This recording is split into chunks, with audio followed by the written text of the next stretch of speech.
Munir Jalil, economista jefe de BTG Pactual. Buenas tardes y bienvenido a Sigue la W. Buenas tardes, Juan Pablo. Un gusto estar con ustedes. Muchas gracias por acompañarnos y hoy le tenemos una misión que sé que no es imposible para un profesor, pero que tiene un cierto grado de dificultad. Y es que desde hace 2 días, cuando el presidente Gustavo Petro, luego de ver la cifra que salió en negativo del crecimiento de la economía, dijo, nos va a tocar volarnos la regla fiscal, empezó a generar mucho ruido. Y aunque queda claro que para que la regla fiscal cambie hay que hacer un trámite por el Congreso y demás, lo que no se sabe muy bien es qué es la regla fiscal. Y usted no imagina la cantidad de mensajes que a mí me llegaron y que le llegaron a Sigue la W diciendo expliquen esto. Así que ayúdenos, profesor. ¿Cómo explicamos qué es eso de la regla fiscal? La verdad, Juan Pablo, no es muy complicado, porque yo creo que a todos nos ha pasado, sobre todo nos va a pasar ahorita en enero, después de que usted va en diciembre, se come todo lo que usted no quiere, y en enero usted llega y se siente ya pasadito de peso, la ropa no le cierra, ya está problemado con un lío de peso. La regla fiscal lo que busca es de alguna manera tratar de quitarnos esos gorditos, llamémoslos asociados, pero en este caso a la situación del país y a sus endeudamientos, a su nivel de endeudamiento y sobre todo tanto a cuánto estoy yo pidiendo prestado y al nivel general de deuda que yo tengo como porcentaje de lo que me entra. Entonces, volviendo al ejemplo, Colombia lleva 11 años con un esquema de regla fiscal que se ha venido imponiendo en muchísimos países del mundo. La primera regla fiscal comenzó a funcionar, se aprobó a finales del 2011, comenzó a funcionar en 2012 y funcionaba de una manera en donde se supone que el país trataba de cumplir unos lineamientos para bajar lo que en ese momento era un nivel de endeudamiento como proporción de todo lo que produce el país, que es lo que llamamos los economistas el PIB, el 32% de deuda que teníamos, razón deuda PIB, si yo tomo todas las deudas y las divido sobre el PIB, en esa época eso daba 32%, y la idea era en 2022, 10 años después, haber disminuido ese nivel de endeudamiento del 32% al 22%, 10 puntos porcentuales. Entonces, por eso es que yo lo comparo con una dieta. Usted está pesando en enero, después de esa comilona que se va a pegar usted en diciembre, y de alguna manera usted empieza a seguir unos lineamientos en términos de qué va a comer, en términos de, obviamente hay que hacer combinarlo con ejercicio, una cantidad de cosas. Entonces la regla fiscal lo que nos pone es unos límites en términos de cuánto puedo yo gastar con el objetivo pues de cumplir con esos lineamientos.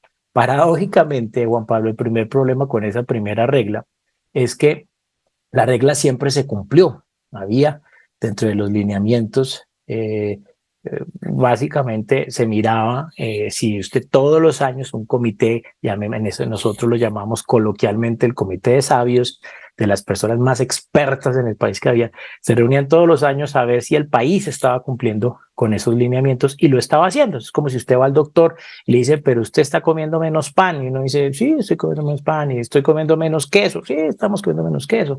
Pero paradójicamente, después ya de unos años, la razón deuda PIB, o sea, mi peso, ya no estaba en 32%, sino que llegó a subirse hasta el 58%. Imagínense, está cumpliendo uno la dieta, pero pues como que la tallita toca cambiarla porque está más grandecita. Entonces eso nos llevó básicamente hace un par de años a un cambio a la regla fiscal, que lo que está haciendo de alguna manera es cambiando un poco sus lineamientos, ponernos un poco más directos para poder mostrarles, sobre todo las reglas fiscales son muy importantes para mostrarles a uno de los principales actores siempre en materia de cuando pedimos prestado, que son los extranjeros, que el país tiene un compromiso para disminuir los indicadores, no para subirlos, sino para disminuirlos. Entonces, esta nueva regla, que lleva un par de años de funcionamiento, pues lo que quiere es que bajemos el déficit fiscal y que esa razón de deuda PIB nunca pase de un límite máximo, que hoy en día esa regla lo establece en el 71%, y que podamos converger en un periodo de tiempo relativamente corto hacia un nivel de deuda PIB del 55% del PIB. Eso es lo que busca la regla fiscal y de alguna manera, pues para eso se necesita ser juicioso, se necesita ser juicioso con el gasto y claramente es eso lo que hace que los extranjeros cuando Colombia salga a pedir prestado afuera, pues lo ha reconocido instituciones como el Fondo Monetario Internacional, el Banco Mundial, e inclusive organizaciones como la OECD, que los dos pilares macroeconómicos más importantes que tiene este país, uno, la independencia del Banco de la República y el segundo, el que tenemos una regla fiscal y estamos mostrando ese compromiso para disminuir nuestros indicadores de endeudamiento y que ellos vean que efectivamente estamos comprometidos con eso. Pues profesor, usted lo dice, Juan Pablo, tenemos que explicar todo esto para Dumes y es como ponerle un límite. A mí me quedó claro solamente Claro. es que, Andrea, para esto no hay Ozempic, ¿no? No. Aquí no hay vacunas mágicas. No, para nada. Se tiene que ir mirando la coyuntura del país, pero esto es poner unos límites a la deuda para garantizar que las finanzas públicas pues tengan un equilibrio. Profesor, pero entonces ya antes de entrar en la discusión del actual gobierno, de las decisiones del actual gobierno, yo quiero preguntarle esa regla fiscal, cómo se comportó, cómo se respetó o qué tanto tuvo incidencia en las decisiones del gobierno Duque para llegar a una decisión ahora del gobierno del presidente Gustavo Petro. ¿Qué pasó en el gobierno Duque y las implicaciones en la regla fiscal?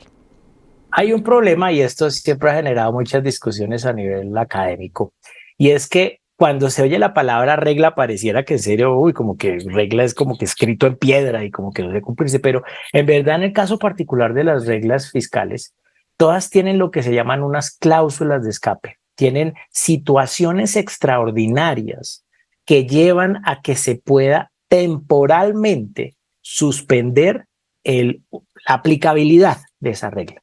Y en el caso particular de la regla, nosotros veníamos, como le decía Andrea, desde el año 2012 cumpliendo sagradamente con la regla. Todos los años lo cumplíamos, pero veíamos esa deuda subiendo. Entonces, como yo estoy cumpliendo con la misma, yo en serio, doctor, estoy haciendo la dieta, pero me subí 10 kilos. O sea, era una cosa así.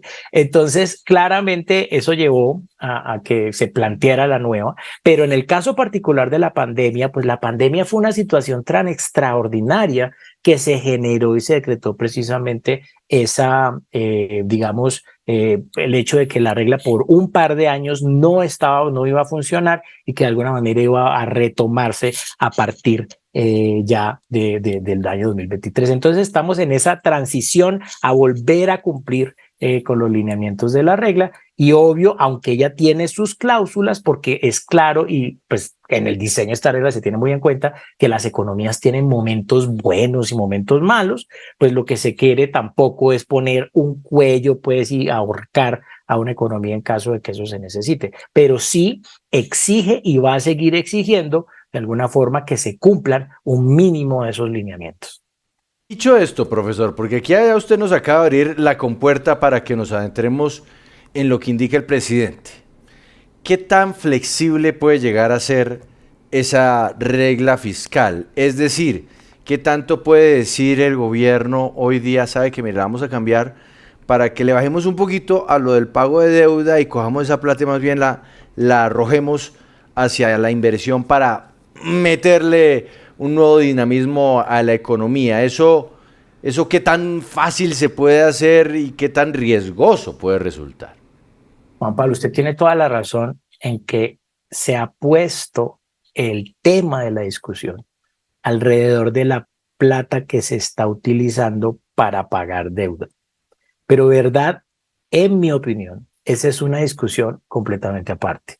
Yo creo que, y uno la puede poner en su casa igual, o sea, si yo estoy tremendamente endeudado y tengo deudas con tarjeta de crédito y tengo un crédito de libranza y estoy lleno de deudas y tengo que hacer esos pagos, pues, y se me viene una situación mala, pierdo el trabajo, cualquier cosa, o me dicen, usted trabajaba antes tiempo entero, ahora solo va a poder contratar medio tiempo, se le reducen a uno los ingresos, pues uno tiene que ver qué va a hacer, pero uno no puede salir a decir, no, es que la culpa es de la deuda, o sea, la deuda ya la tuve, la deuda ya pasó y pues la deuda hay que honrarla, la deuda hay que pagarla. Y yo creo que si algo ha tenido un país como Colombia es una absoluta juicio, disciplina en el pago de esas deudas. Nunca se ha puesto en duda la capacidad de Colombia de pagar sus deudas.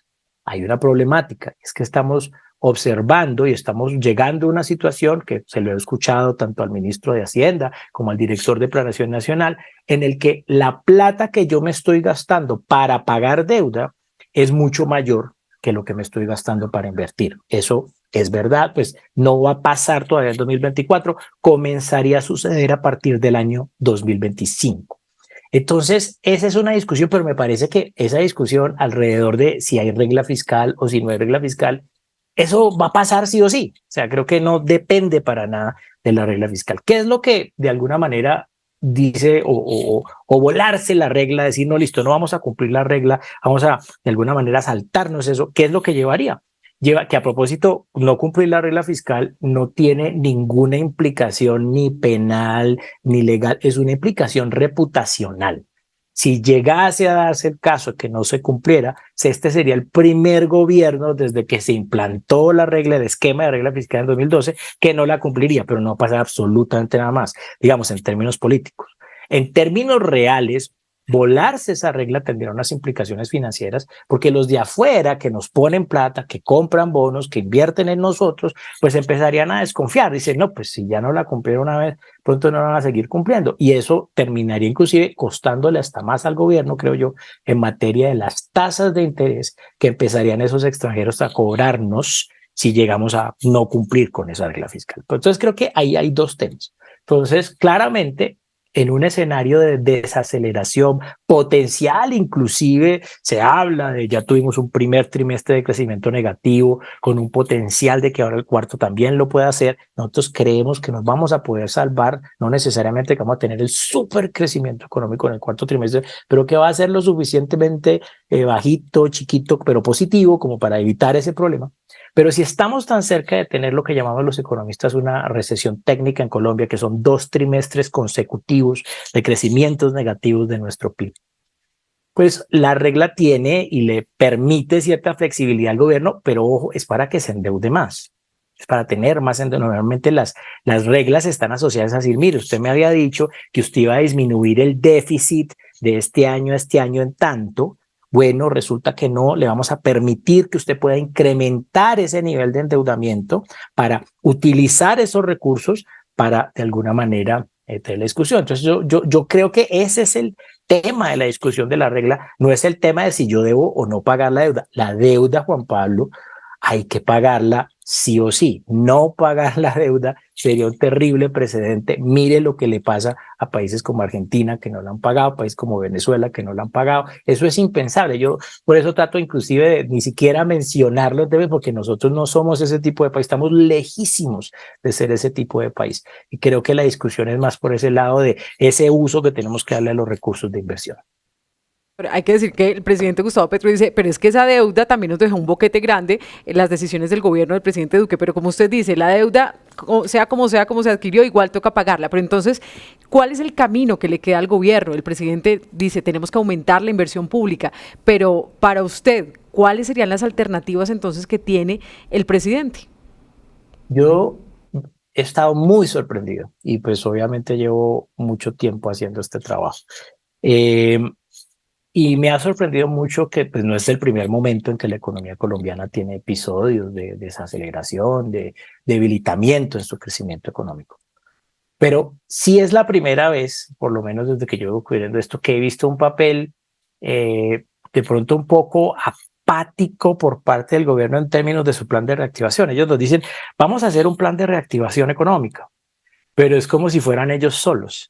Normalmente en otras administraciones lo que siempre hemos visto alrededor de eso es que lo primero que hacen los presidentes, hace el ministro de Hacienda, hace el director de Planación Nacional, el ministro de Comercio, es sentarse con los gremios, decir, bueno, señores, ¿cuáles son los principales problemas? ¿Qué creen que desde nosotros, desde el gobierno, podemos hacer a ustedes para apoyarlos y que de alguna manera esto empiece otra vez a acelerarse? Las decisiones que se han tomado en el plano de la construcción claramente fueron decisiones que se tomaron desde el comienzo de este gobierno, tanto en el caso de la construcción de vivienda, que hubo unos retrasos al principio en términos de los programas, se trataron de ampliar los programas, pero los proyectos de ampliación se llevaron inicialmente hacia, el objetivo era bonito, era tratar de llevarlo, por ejemplo, hacia regiones apartadas, pero los proyectos de vivienda de interés social para que sean rentables tienen que ser de muchas viviendas, de lotes enormes, de miles de viviendas para que de alguna manera eso funcione. Ellos fueron descubriendo eso con el tiempo y han venido corrigiendo, pero eso generó unos meses de rezago. Algunas personas les habían aprobado el subsidio y luego les dijeron que no. Y en el caso particular de la infraestructura, ustedes saben, hasta antes del 7 de agosto del 2022, uno siempre escuchaba que el proyecto 4G, que el proyecto 5G. Ahora el 5G que estamos oyendo por fin es la subasta, porque los extranjeros viven extraños que nosotros llamemos a los proyectos como si fueran señales de celular. Pero lo cierto es que definitivamente estamos en una situación en la que me parece que falta un reconocimiento de la contraparte por parte del gobierno en el sentido de que, bueno, aquí todos estamos pasándola mal, la economía se está desacelerando y esto nos afecta a todos. Entonces, venga, juntémonos todos, sector privado, sector público, y echemos para adelante, miremos qué podemos hacer. Hay claramente unos problemas que se salen de la óptica, que no dependen del gobierno, pero que el gobierno de alguna manera puede dar una mano para tratar de alguna manera de impulsar. Y hay unos sectores como la construcción en donde es urgentísimo que sucede para poder dinamizar el crecimiento económico. Profesor Munir Jalil, muchas gracias por estos minutos en Sigue la W. Una buena tarde. Gracias, Juan Pablo. Buena tarde para ustedes.